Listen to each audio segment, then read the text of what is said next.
Apakah kau tidak meminta lagi, Winata? Aku rasa apa yang telah kuterima ini sudah lebih dari cukup. Akan aku rawat dengan segenap jiwa ragaku.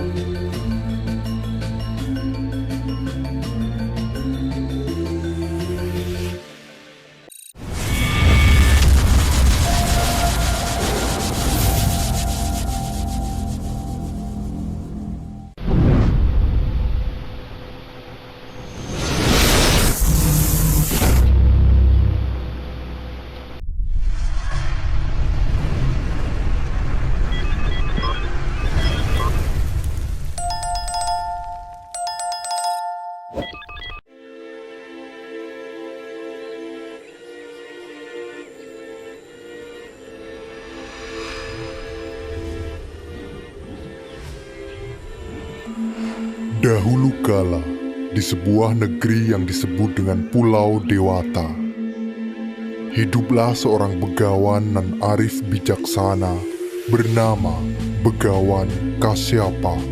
Dia adalah putra Begawan Marici, keturunan Dewa Brahma, dan merupakan ayah dari segala makhluk hidup seperti bangsa naga, Garuda, Asura, hingga para wanara.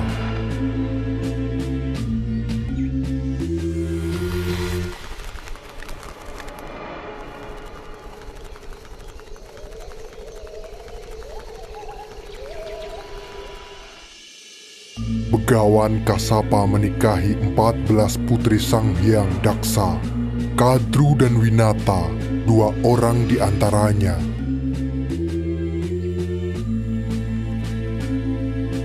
Sifat Dewi Winata yang lemah lembut sangat bertolak belakang dengan Dewi Kadru yang memiliki sifat licik dan penuh cemburu. Sekian lama bersama Begawan Kasyapa, Kadru dan Winata belum juga memiliki keturunan. Keduanya pun menghadap dan mengajukan permohonan kepada Begawan Kasyapa. Melihat kedua istrinya sangat menginginkan keturunan, sang Begawan pun akhirnya memberikan telur kepada keduanya yang nantinya akan menjadi anak mereka.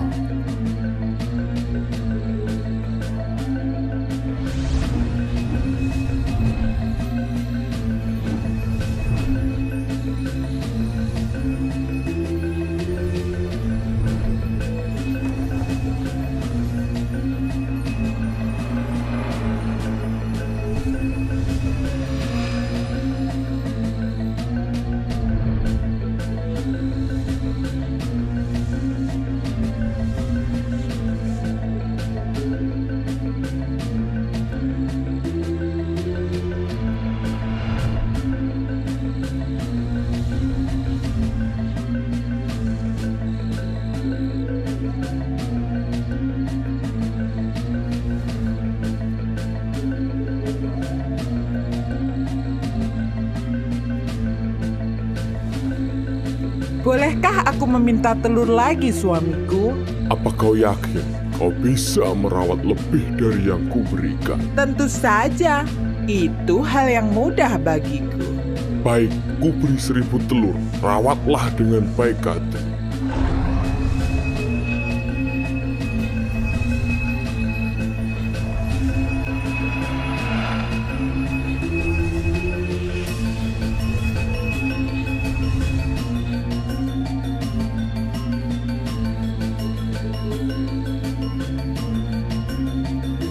Apakah kau tidak meminta lagi, Winata? Aku rasa apa yang telah kuterima ini sudah lebih dari cukup. Akan aku rawat dengan segenap jiwa ragaku.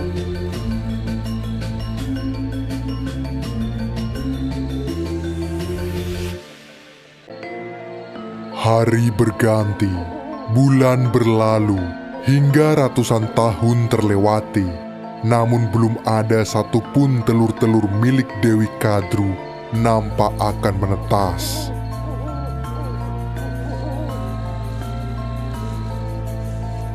Hingga pada suatu malam, Dewi Kadru berdoa memohon kepada Sang Dewa.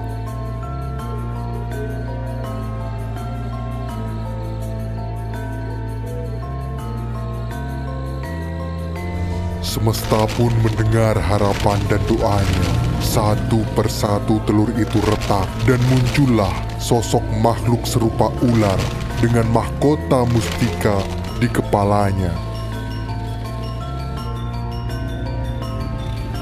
Para naga terlahir sebagai makhluk sakti yang tulus mengabdi kepada Dewi Kadru. Namun kelak, ketulusan dan pengabdian mereka akan menjadi bumerang karena harus mengikuti rencana licik dan curang dari sang ibu.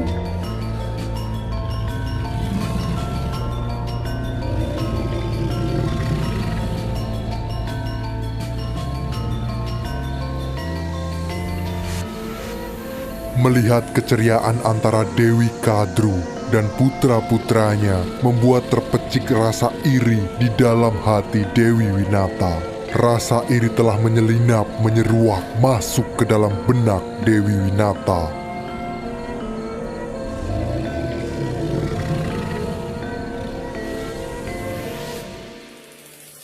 Melihat telurnya tidak kunjung menetas, hilanglah kesabaran dalam hati hingga dipecahkannya salah satu telur itu.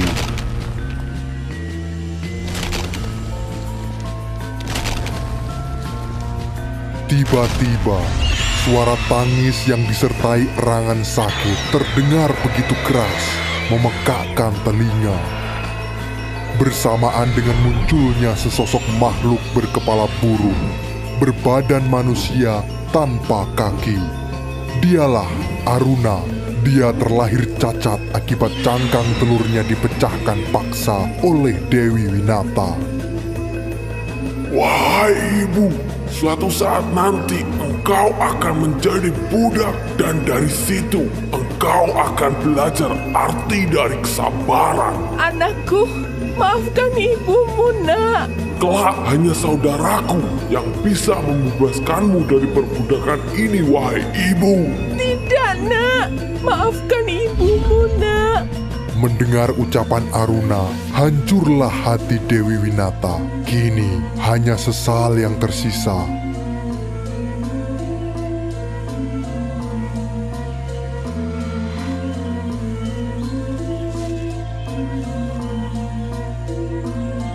Dia harus kembali bersabar, merawat dan menunggu hingga telur yang tersisa dan satu-satunya menetas. Walaupun entah sampai kapan hal itu terjadi.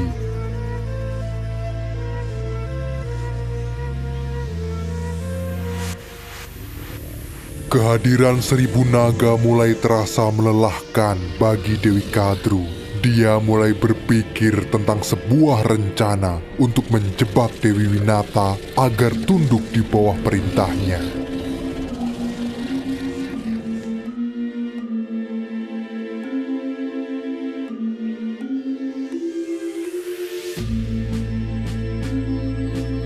Sekarang ini Winata hanya merawat satu telur.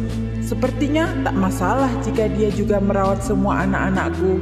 Aku harus menemukan cara agar dia mau melakukan itu.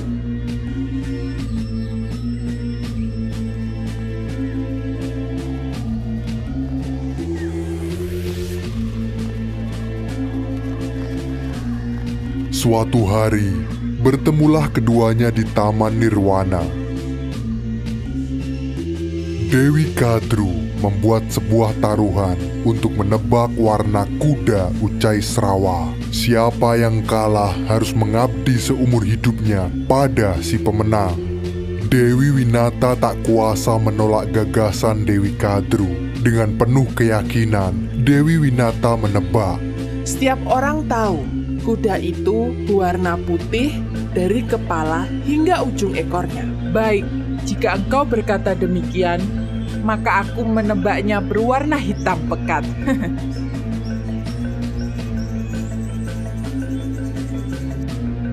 Kembalinya Dewi Kadru dari Taman Nirwana, dia bercerita kepada anak-anaknya bahwa dia bertaruh dengan Dewi Winata tentang warna kuda Ucai Srawa. Saat ibunya berkata bahwa kuda itu berwarna hitam, Para naga kaget karena ibunya salah menebak, sebab para naga sudah pernah melihat kuda itu berwarna putih, bukan berwarna hitam.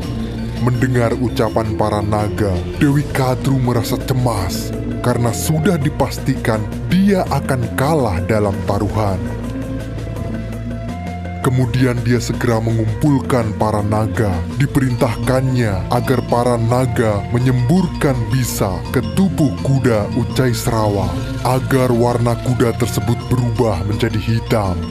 Sebenarnya, para naga sadar bahwa perintah sang ibu itu salah. Namun apalah daya, tak kuasa mereka menolak apa yang diinginkan Dewi Kadru. Dengan berat hati, terbanglah mereka menemui kuda Ucai Srawa.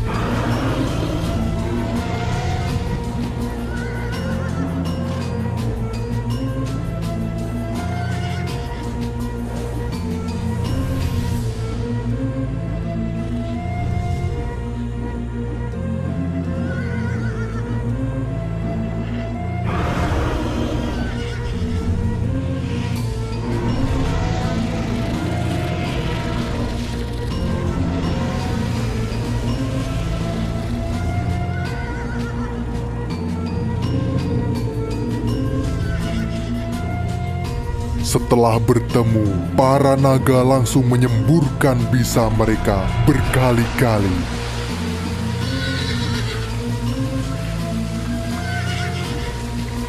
Hingga warna putih kuda Ucai Srawa berubah menjadi hitam legam.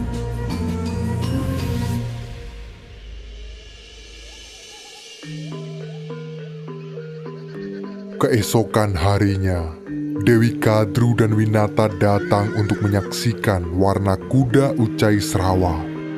Dan benar saja, berkat usaha para naga, Dewi Kadru memenangkan taruhan, sehingga Dewi Winata pun diperbudak. Mulai sekarang sampai akhir hayatmu, engkau harus merawat semua anak-anakku dan menuruti semua perintahku sesuai apa yang telah kita sepakati sebelumnya. Kini hari-hari Dewi Winata berubah menjadi suram.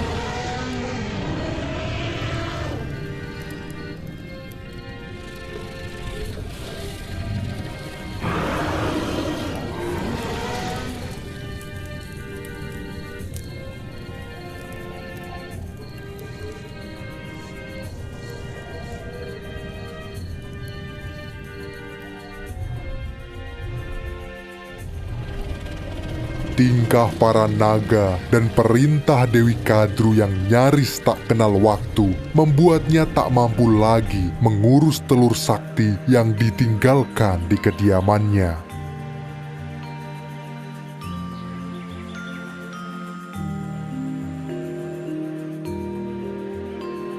Setelah ratusan tahun menjadi budak, derita Dewi Winata mencapai titik nadi. Tangisnya terdengar lebih memilukan dari biasanya. Dia tersadar tentang perkataan Aruna yang kini benar-benar menjadi kenyataan dan menimpa dirinya. Di dalam sedihnya, dia berharap agar si bungsu kelak bisa menjadi pembebas dirinya dari perbudakan. Seolah merasakan kesedihan sang ibu, telur terakhir di kediaman Dewi Winata bergetar, retak perlahan. Seiring dengan bumi yang berguncang keras, suara letusan gunung berapi bersautan. Dan matahari yang menghilang di lahap gerhana. Telur di kediaman Dewi Winata akhirnya terbuka, diiringi cahaya berkilau yang membelah gelap. Dari dalam muncul sesosok makhluk yang semakin lama berubah semakin besar. Tingginya melampaui pohon-pohon, Sayapnya perlahan mengembang, semakin besar hingga menutupi cakrawala. Dialah Garuda, putra bungsu Dewi Winata, sosok bertubuh manusia, berkepala burung dengan sayap perkasa. Kelahirannya menggetarkan bumi hingga nirwana.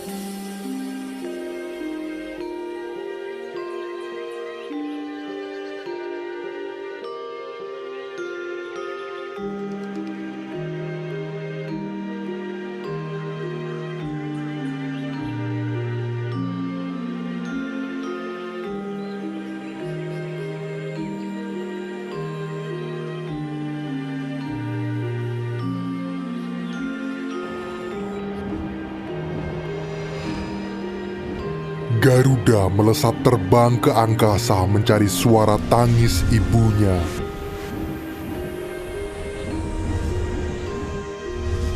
Ditemukannya sang ibu tengah terduduk menangis di taman sepi di Nagaloka. Bergegas Garuda melakukan sembah bakti, sujud penuh hormat di kaki sang ibu.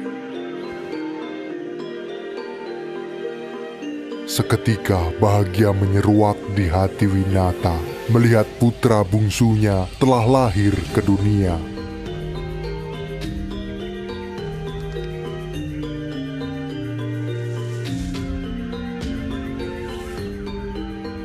Apa yang terjadi? Kenapa di hari kelahiranku ini diiringi dengan tangismu, Ibu? Sewaktu aku masih di dalam telur, aku merasakan ketidakhadiran ibu beberapa waktu terakhir ini. Semua ini bermula ketika ibu terkena jebakan Dewi Kadru yang menjadikan ibu jatuh dalam belenggu perbudakan, Nak. Gusar dan geram Garuda mendengar penuturan sang ibu. Tanpa ragu, Garuda bertekad menemui para naga dan meminta kebebasan bagi sang ibunda.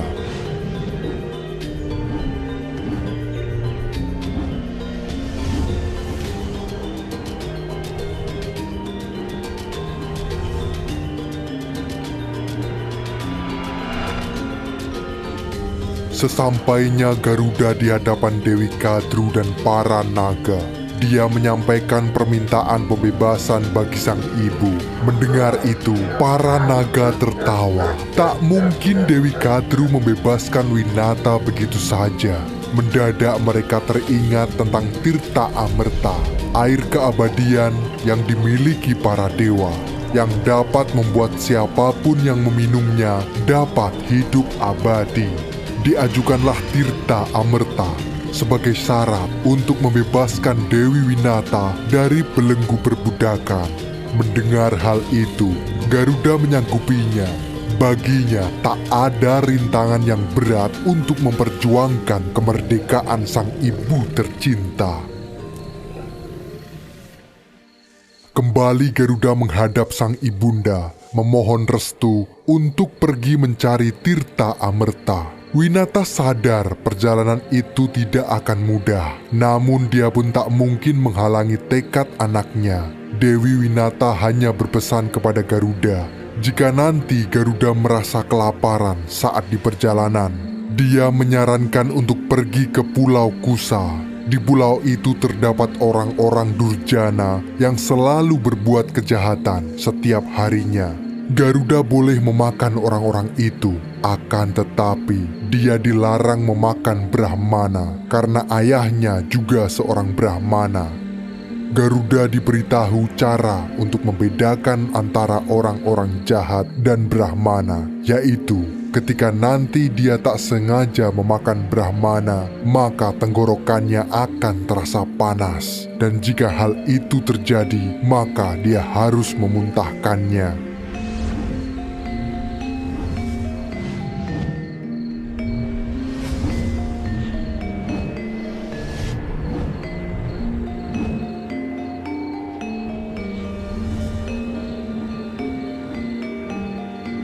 Pergilah sang Garuda menembus cakrawala mencari Tirta Amerta demi bebasnya sang ibu.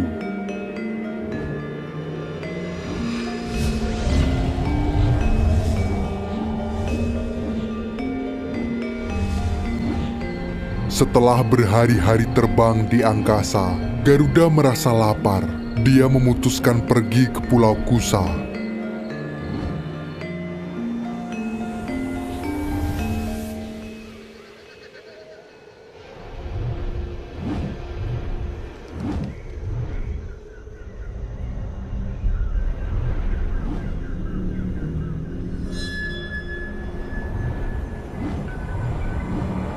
Sesampainya di pulau itu, tanpa pikir panjang lagi, Garuda menyambar seorang yang sedang bertapa di atas tebing.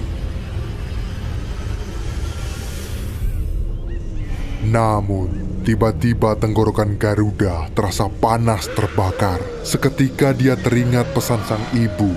Garuda segera memuntahkan apa yang baru saja dilahapnya. Di hadapannya berdiri seorang Brahmana, yang mana itu adalah Begawan Kasyapa, ayahnya sendiri. Garuda bersimpuh menganturkan sembah, seraya meminta maaf karena tak sengaja melahapnya, dan menyampaikan tujuannya untuk mencari Tirta Amerta. Mengetahui maksud dan tujuan Garuda, Begawan Kasyapa memberikan restu dan memerintahkan agar Garuda pergi ke sebuah tempat di lereng Gunung Himawan. Di sana ada tugas yang harus diselesaikannya sebelum pergi untuk mengambil Tirta Amerta. Begawan Kasyapa memberikan tugas kepada Garuda untuk memangsa kakak beradik bernama Wibawasu dan Supratika agar kehidupan semesta kembali aman dan tentram. Dengan memakan kedua binatang itu, rasa lapar Garuda akan hilang.